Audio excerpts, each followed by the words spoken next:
Hey guys, Michael Sanchez, violin teacher here. I'm going to go over 5 of the things that are making you guys have a really tense hand, making it really almost impossible to get a good vibrato.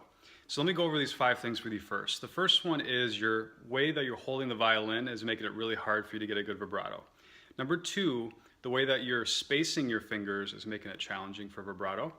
Number 3 is your hand effort is really making it hard to get a good vibrato.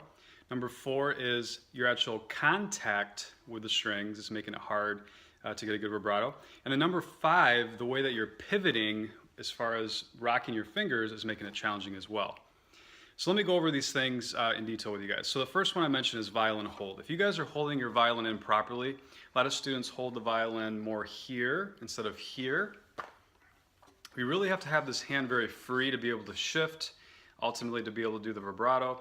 But if you're relying on left hand to hold the instrument too much, you're going to have a hard time sort of moving that hand. So that's number 1. Number 2 is finger spacing. So I find all the time students hold the violin more on this angle instead of on this angle. See the difference here? And what happens is, let's say you have a 4th finger or a low 1, your hand is constantly creating this tension because of the way that you're spacing your fingers, making it hard to sort of move that vibrato. So what we have to do is get that hand back to where we can still reach those low 1s and reach those 4s, but ultimately not have the hand be tense. Because at all times we want that hand to be as flexible as possible when we're doing the vibrato.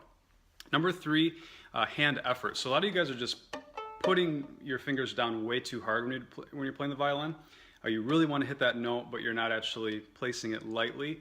And that makes fingers pop up in the air. Ultimately, it makes that hand get tense. You can just see my veins in my hand as I'm really trying to press down on the violin. So we have to make it very simple, where we're just barely pressing fingers down into the fingerboard, making it, really easy, and that's ultimately going to help your vibrato.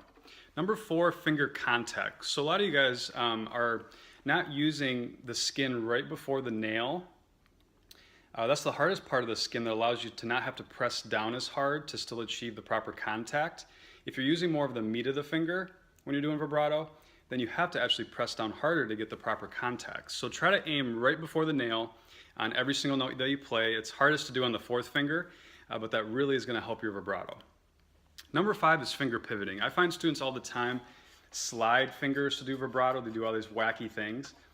We have to find that proper contact, as I mentioned, and then once we find that and are not pressing down too hard, then we can really get that flexible vibrato that we need. But you definitely need to find a pivot point and then flex from that spot. We don't want to ever slide the fingers. I find students do that. That's definitely improper. So those are the 5 ways that you guys can improve your vibrato as related to hand tension.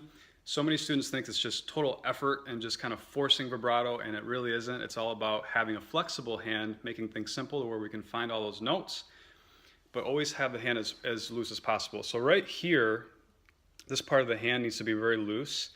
If you ever see veins in the back of the hand, sort of like you're really shaking somebody's hand, that's ultimately telling you that there's something wrong with, your hand being able to do the proper motion.